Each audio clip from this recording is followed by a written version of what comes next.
Leo umeibuka na ushindi dhidi ya KMC, ushindi wa bao 1-0. Kwanza kabisa ni nini ambacho unakizungumza? Nashukuru Mungu kwamba ni mechi yetu ya kwanza kama unavyozungumza. Nimesimama kama mwalimu mkuu kwa mara ya kwanza na tumepata ushindi wa goli moja nyumbani. Ni kitu ambacho napongeza wachezaji na management kwa ujumla, kwa sababu matokeo ni mchakato. Si kazi ya kufanya mimi peke yangu kwamba labda mimi ndio nimeweza, hapana. Ni kazi kubwa ambayo wamefanya wachezaji, wamefanya management na hata mashabiki pia ambao wamekuja. Tunawashukuru sana, waende kutunga mkono.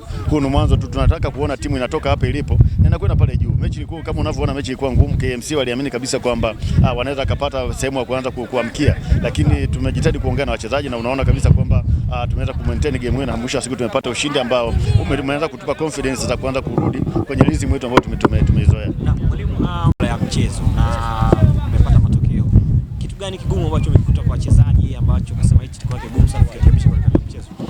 Cha kwanza ni psychology. Wachezaji wamepoteza mechi ya kwanza. Kumbuka tumepoteza mechi hizo karibuni, tumefungwa na Yanga hapa, tukafungwa na Simba, tukaenda kucheza mechi mbili zile Prisons na Mbeya tukashinda, lakini tukaenda kupoteza mechi kwa TRA. Wachezaji psychologically, wachezaji wamekuwa wamerudi chini, lakini tumejaribu kukaa kwenye kiwanja cha mazoezi, hatukufanya vitu vingi zaidi ya kufanya recovery na kuweza kutengeneza approach ya mechi hii na kwa kuongea na wachezaji kwamba turudishe akili hapa. Mwisho wa siku tumeshukuru kwamba tumekieleza kwenye vyumba wametuelewa, na mwisho wa siku tumepata kupata matokeo ambayo yatatusaidia sasa kuanzia hapa tulipo. Tuna mechi hivi karibuni, hakuna muda wa kupumzika. Wachezaji ukiangalia tuna majeruhi wengi, kwa hiyo lazima tutumie wao tulipo. Naanza kufanya rotation ya mchezaji moja ili kuona mechi ya kesho kutwa hapa dhidi ya Mbeya City tena ya kombe la shirikisho, na baadaye tuondoke kwenda Kigoma kwenye mechi ya ligi tena tuhakikishe kwa tunapata matokeo.